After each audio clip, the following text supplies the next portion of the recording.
Okay friends, today we are discussing about the another topic, that is staffing. നമ്മൾ managerial functions പറഞ്ഞപ്പോൾ അതിനകത്ത് ആദ്യം തന്നെ പറഞ്ഞ ഏരിയയാണ് ഏത് എന്ന് പറയുന്നത് സ്റ്റാഫിംഗ് എന്ന് പറയുന്നത്. ഒരു ഓർഗനൈസേഷന്റെ മെയിൻ മാനേജീരിയൽ ഫങ്ഷൻസിനകത്ത് തേർഡ് പോയിന്റ് ആയിട്ട് വരുന്നതാണ് ഏത് സ്റ്റാഫിംഗ്. ഫസ്റ്റ് വൺ പ്ലാനിങ്, നമ്മൾ ഓൾറെഡി ഡിസ്കസ് ചെയ്തു. സെക്കൻഡ് വൺ ഈസ് ഓർഗനൈസിങ്, അതും കഴിഞ്ഞ സെഷനുകളിൽ നമ്മൾ പറഞ്ഞു. നെക്സ്റ്റ് വൺ എന്ന് പറയുന്നതാണ് ഏത് എന്ന് പറയുന്നത് സ്റ്റാഫിംഗ് എന്ന് പറയുന്നത്. ഒരു ഓർഗനൈസേഷനെ സംബന്ധിച്ചിടത്തോളം ആ ഓർഗനൈസേഷന്റെ സക്സസിനെ വളരെയധികം ഇൻഫ്ലുവൻസ് ചെയ്യുന്ന, അല്ലെങ്കിൽ ഏറ്റവും അധികം ഇൻഫ്ലുവൻസ് ചെയ്യുന്ന ഒരു ഫാക്ടറാണ് എന്ത് എന്ന് പറയുന്നത് ആ ഓർഗനൈസേഷനിലെ എംപ്ലോയീസ് എന്ന് പറയുന്നത്. അവരുമായിട്ട് റിലേറ്റ് ചെയ്തിട്ടുള്ളതായ ഒരു ഓർഗനൈസേഷന്റെ ബേസിക് ഫങ്ഷൻ, മാനേജീരിയൽ ഫങ്ഷൻ ആണ്, ബേസിക് മാനേജീരിയൽ ഫങ്ഷൻ ആണ് ഏത് എന്ന് പറയുന്നത് സ്റ്റാഫിംഗ് എന്ന് പറയുന്നത്. First of all we are look into the definition of staffing.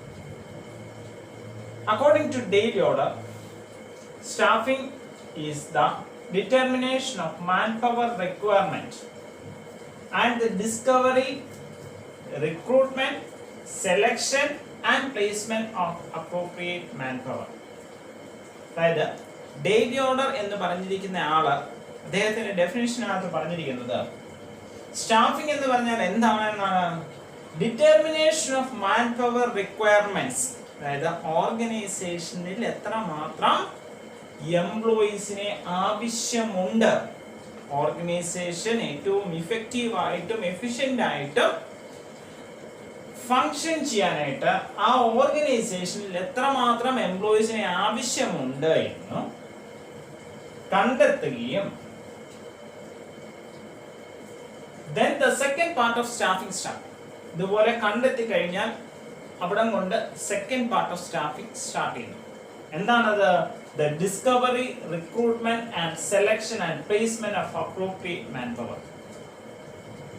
എത്രമാത്രം മാൻ പവർ റിക്വയർമെന്റ് ആവശ്യമുണ്ട് എന്ന് കണ്ടെത്തി കഴിഞ്ഞാൽ ആ മാൻ പവർ എവിടെ അവൈലബിൾ ആണ് എന്നുള്ളത് നമ്മൾ മനസ്സിലാക്കുന്നു. ആ മാൻ പവറിനെ നമ്മൾ എന്ത് ചെയ്യുന്നു? മോട്ടിവേറ്റ് ചെയ്യുന്നു. എന്തിനു വേണ്ടിയിട്ട്?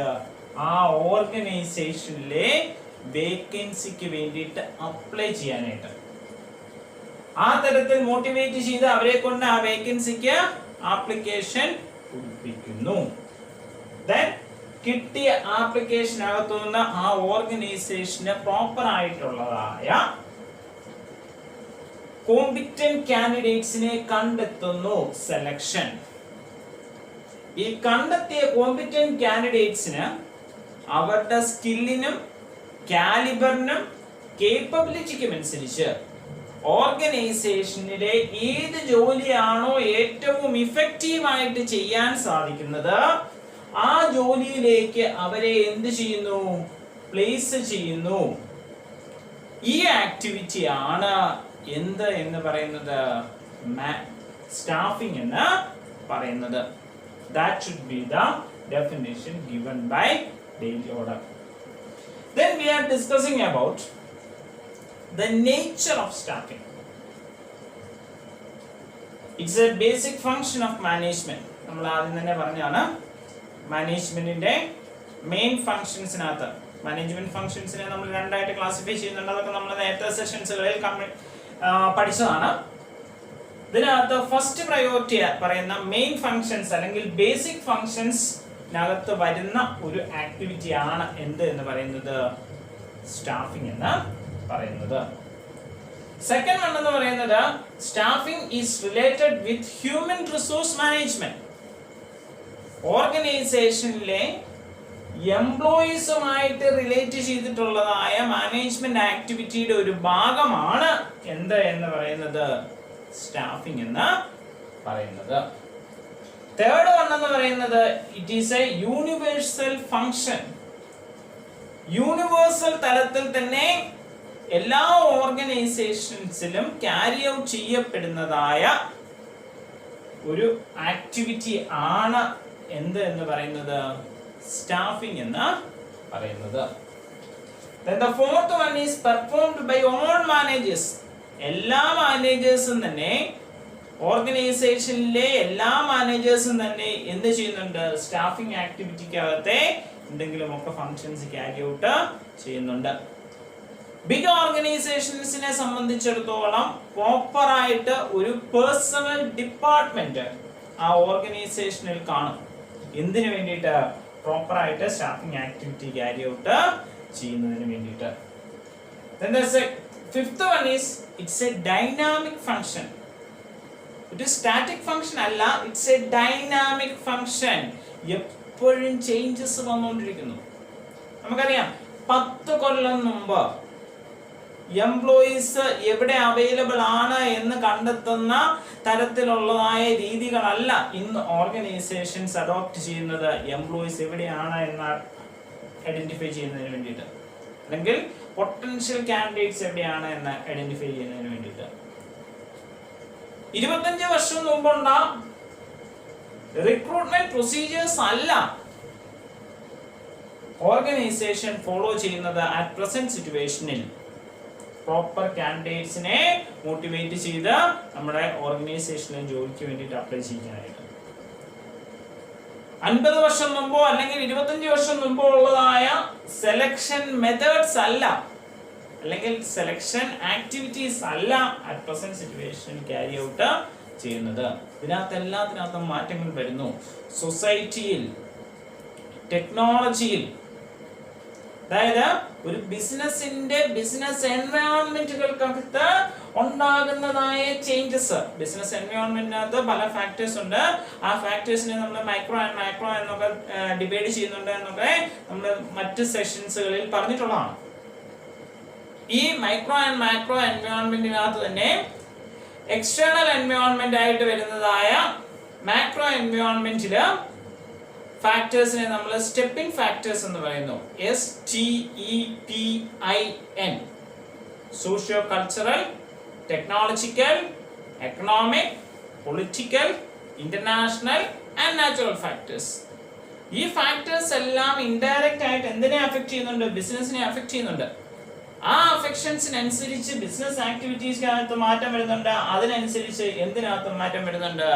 സ്റ്റാഫിംഗ് ആക്ടിവിറ്റീസിനകത്തും മാറ്റം വരുന്നുണ്ട്. That's why we say staffing is a dynamic function. Then next one is it's a continuous process. It's a never ending process. Organization ഒരിക്കലും എന്ത് സ്റ്റോപ്പ് ചെയ്യാൻ പറ്റില്ല? സ്റ്റാഫിംഗ് ആക്ടിവിറ്റി സ്റ്റോപ്പ് ചെയ്യാനായിട്ട് പറ്റത്തില്ല. കാരണം ഓർഗനൈസേഷനിൽ എപ്പോഴും എംപ്ലോയീസിന്റെ ആവശ്യങ്ങൾ വന്നുകൊണ്ടിരിക്കുകയാണ്.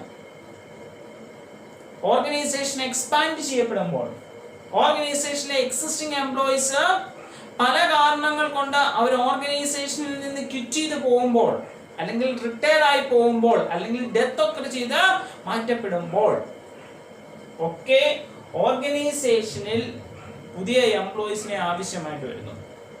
പുതിയ പുതിയ തലങ്ങളിലേക്ക് വരുമ്പോൾ അതിന് ഏറ്റവും കോമ്പിറ്റന്റ് ആയിട്ടുള്ള എംപ്ലോയീസിനെ കണ്ടെത്തേണ്ടതായിട്ട് വരുന്നു. ആ സാഹചര്യങ്ങളിലൊക്കെ എന്ത് ഫംഗ്ഷൻ ആണ് ക്യാരി ഔട്ട് ചെയ്യപ്പെടുന്നത്? സ്റ്റാഫിംഗ് ഫംഗ്ഷൻ ആണ് ക്യാരി ഔട്ട് ചെയ്യപ്പെടുന്നത്. That's why we say that staffing is a continuous process. Then the next nature of staffing is optimum utilization of HR and to provide proper satisfaction. ഓർഗനൈസേഷനിലെ എംപ്ലോയീസിനെ അല്ലെങ്കിൽ human റിസോഴ്സിനെ ഏറ്റവും ഇഫക്റ്റീവായിട്ട് utilise ചെയ്യണം എന്നുണ്ടെങ്കിൽ എന്ത് carry out ചെയ്യണം? Staffing carry out ചെയ്യണം.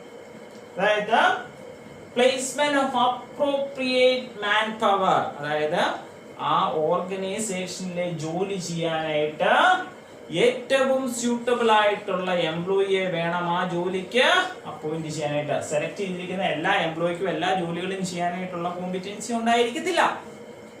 So ഇവിടെ ഏറ്റവും കോമ്പിറ്റന്റ് ആയിട്ടുള്ള എംപ്ലോയിയെ എന്തിന് ഓപ്റ്റ് ചെയ്യണം? ആ പർട്ടിക്കുലർ ജോലിക്ക് വേണ്ടിയിട്ട് ഓപ്റ്റ് ചെയ്യണം.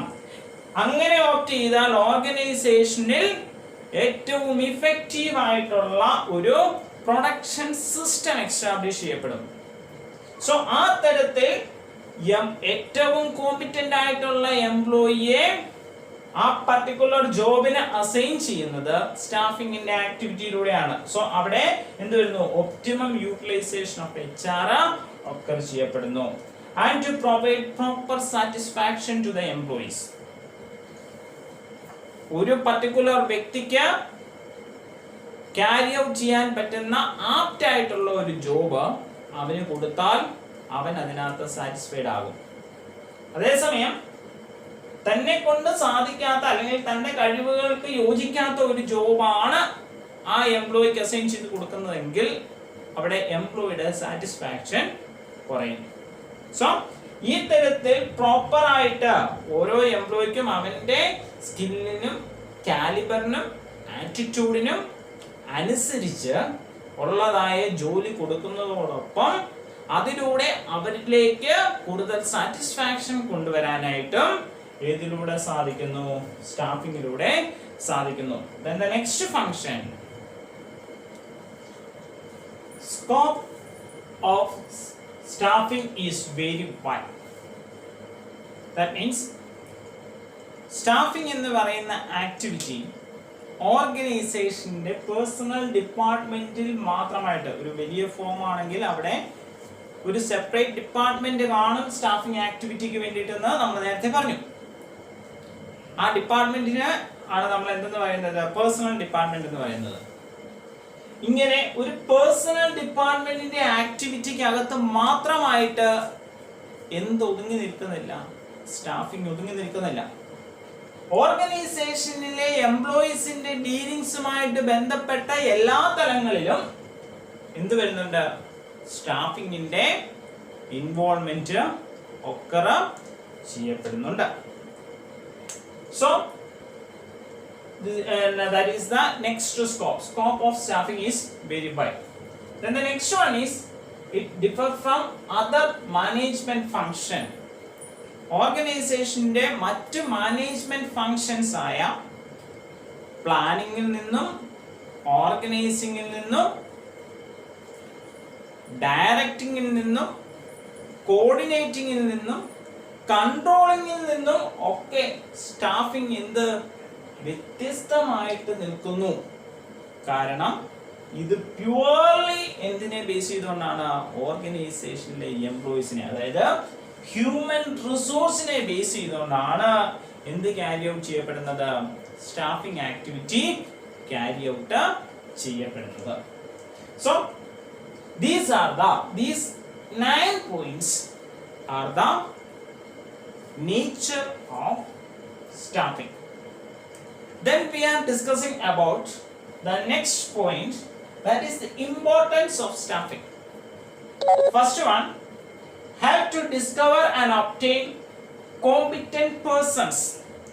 ഓർഗനൈസേഷനെ സംബന്ധിച്ചിടത്തോളം ഓർഗനൈസേഷന്റെ ജോലികൾ ഏറ്റവും കൃത്യമായിട്ടും വ്യക്തതയോടും കൂടി ചെയ്യാൻ കാലിബർ ഉള്ള പേഴ്സൺസ് ആരാണ് എന്ന് കണ്ടെത്തി അവരെ ഒബ്റ്റെയിൻ ചെയ്യാനായിട്ട്, അവരെ ആ ഓർഗനൈസേഷനിൽ അവൈലബിൾ ആക്കാനായിട്ട് ഉള്ള ഒരു സാഹചര്യം ഏതിലൂടെ കിട്ടുന്നു? സ്റ്റാഫിംഗിലൂടെ കിട്ടുന്നു. Then the next important is staffing help for high organizational performance by placing right person on the job. അതായത് ഓർഗനൈസേഷനിലെ ഓരോ ജോലികൾ ചെയ്യാനും ഏറ്റവും ആപ്റ്റ് ആയിട്ടുള്ള പേഴ്സൺസിനെ ആ ജോലികൾക്ക് അസൈൻ ചെയ്ത് കൊടുക്കാനായിട്ട് നമ്മൾ ഡെഫിനേഷനകത്ത് പറഞ്ഞായിരുന്നു. Placing appropriate persons for the job എന്ന് പറഞ്ഞിട്ട് നമ്മൾ പറഞ്ഞായിരുന്നു. ആ തരത്തിൽ ഏറ്റവും ആപ്റ്റ് ആയിട്ടുള്ള എംപ്ലോയിയെ ആ പർട്ടിക്കുലർ ജോലിക്ക് അസൈൻ ചെയ്ത് കൊടുക്കുകയും അതിലൂടെ ആ ഓർഗനൈസേഷന്റെ പെർഫോമൻസ് ലെവൽ കൂട്ടുകയും ചെയ്യാനായിട്ട് ഏതിലൂടെ സാധിക്കുന്നു? സ്റ്റാഫിംഗിലൂടെ സാധിക്കുന്നു. Then the next one എന്ന് പറയുന്നത് it can keep pace with the new development and changes. അതായത് നമ്മൾ നേരത്തെ പറഞ്ഞ കാര്യമാണ് ബിസിനസ് എൻവയോൺമെന്റിനെ കുറിച്ച്. ബിസിനസ് എൻവയോൺമെന്റിനകത്ത് ചേഞ്ചസ് വരുന്നതിനനുസരിച്ച് ഓർഗനൈസേഷനും ചേഞ്ചസ് അക്സെപ്റ്റ് ചെയ്യണം. അല്ലാത്ത ഓർഗനൈസേഷൻ ബിസിനസ് എൻവയോൺമെന്റിൽ നിന്ന് വാഷ് ഔട്ട് ആയി പോവുകയും ചേഞ്ചസ് അഡോപ്റ്റ് ചെയ്യുന്നതായ ഓർഗനൈസേഷൻ സക്സസിലേക്ക് വരികയും ചെയ്യും എന്നുള്ളത് നമ്മൾ നേരത്തെ തന്നെ കണ്ടിട്ടുള്ളതാണ് നമ്മുടെ എൻവയോൺമെന്റിൽ. സോ ബിസിനസ് എൻവയോൺമെന്റിനകത്ത് ചേഞ്ചസ് ഉണ്ടാകുന്നതിനനുസരിച്ച്, ഡെവലപ്മെന്റ് ഉണ്ടാകുന്നതിനനുസരിച്ച് ആ ചേഞ്ചസിനോടൊപ്പം അല്ലെങ്കിൽ ഡെവലപ്മെന്റ്സിനോടൊപ്പം നടന്നു നീങ്ങാനായിട്ട് ഓർഗനൈസേഷനെ എന്ത് ഹെൽപ്പ് ചെയ്യുന്നു? സ്റ്റാഫിംഗ് ഹെൽപ്പ് ചെയ്യുന്നു. Then the next one എന്ന് പറയുന്നത് എന്താണ്? Improve job satisfaction and morale of employees. എംപ്ലോയീസിന്റെ ജോബ് സാറ്റിസ്ഫാക്ഷനും മൊറയിലും കൂട്ടാനായിട്ട് എന്ത് ഹെൽപ്പ് ചെയ്യുന്നു? സ്റ്റാഫിംഗ് ഹെൽപ്പ് ചെയ്യുന്നു. അതെങ്ങനെയെന്ന് നോക്കാം. സ്റ്റാഫിങ്ങിലൂടെ പ്രോപ്പർ ആയിട്ട് എംപ്ലോയീസിനെ നമ്മൾ എന്ത് ചെയ്യുന്നു? അക്നോളജ് ചെയ്യുന്നു. അവര് ചെയ്യുന്നതായ എഫിഷ്യന്റ് വർക്കുകളെ ഓർഗനൈസേഷൻ അക്നോളജ് ചെയ്യുന്നു എന്ന് മാത്രമല്ല,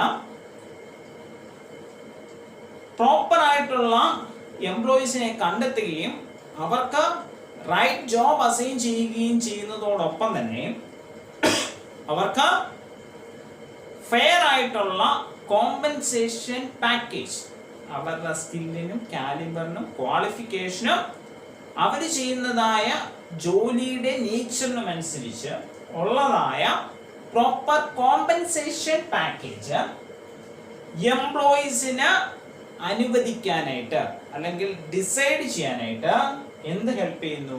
സ്റ്റാഫിംഗ് ഹെൽപ്പ് ചെയ്യുന്നു. Okay. Next one is minimize the cost of manpower. Staffing ആക്ടിവിറ്റിയിലൂടെ ആ ഓർഗനൈസേഷനിൽ ഏറ്റവും ആപ്റ്റ് ആയിട്ടുള്ള എംപ്ലോയീസിനെ ആ ജോലിക്ക് പ്ലേസ് ചെയ്യുകയും waste of human resource utilization avoid ചെയ്യുകയും ചെയ്യുന്നു. അതായത് ഒരു ജോലി ചെയ്യാനായിട്ട് 10 പേര് വേണമെങ്കിൽ കൃത്യം 10 പേരെ മാത്രം അതിലേക്ക് അലോട്ട് ചെയ്യുകയും അവിടെ 11ാമതൊരാൾ വരാതിരിക്കുന്നതിനുള്ള സാഹചര്യം ഒരുക്കുകയോ അല്ലെങ്കിൽ 9 പേരിൽ മാത്രമായിട്ട് അത് കുറഞ്ഞു പോകുന്ന ഒരു സാഹചര്യം അവോയ്ഡ് ചെയ്യുകയും എന്തിലൂടെ ചെയ്യുന്നു? സ്റ്റാഫിങ്ങിലൂടെ ചെയ്യുന്നു.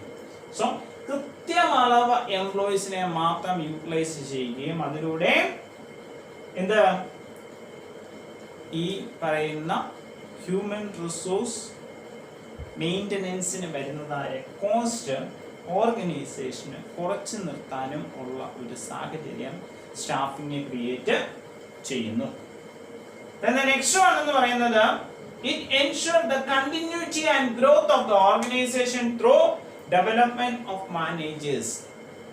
മാനേജേഴ്സിനെ കൂടുതൽ കാലിബർ ഉള്ളവരാക്കി, കേപ്പബിൾ ആയിട്ടുള്ളവരാക്കി ഓർഗനൈസേഷന്റെ കൂടുതൽ ഉയരങ്ങളിലേക്ക് എത്തിക്കാനായിട്ട് സ്റ്റാഫിങ്ങിന്റെ ഭാഗമായിട്ട് നമ്മൾ ട്രെയിനിങ്ങിനെ കുറിച്ചൊക്കെ അടുത്ത സെഷൻസുകളിൽ പറയുന്നുണ്ട്. സോ ആ തരത്തിലുള്ളതായ ആക്ടിവിറ്റീസ് ഒക്കെ ക്യാരി ഔട്ട് ചെയ്തുകൊണ്ട് മാനേജേഴ്സിനെ ഡെവലപ്പ് ചെയ്യുകയും അതിലൂടെ അവരെ കൂടുതൽ കാലിബർ ഉള്ളവരാക്കി, കേപ്പബിലിറ്റി ഉള്ളവരാക്കി ഓർഗനൈസേഷന്റെ കണ്ടിന്യൂസ് ഗ്രോത്ത് നമ്മൾ എന്ത് ചെയ്യുന്നു? എൻഷുർ ചെയ്യുന്നു. Then the next one എന്ന് പറയുന്നത് it enable an organization to cope with a shortage of executive talents. ഓർഗനൈസേഷനിൽ ടാലന്റ് ഷോർട്ടേജ് ഉണ്ടാകുന്ന സാഹചര്യങ്ങൾ ഒഴിവാക്കാനും ഉണ്ടായാൽ അത് മേക്കപ്പ് ചെയ്തു പോകാനുമുള്ളതായ ഒരു സാഹചര്യം എന്തിലൂടെ ക്രിയേറ്റ് ചെയ്യുന്നു? സ്റ്റാഫിങ്ങിലൂടെ ക്രിയേറ്റ് ചെയ്യുന്നു. These are the explanations regarding the definition of staffing, nature of staffing, the importance of staffing.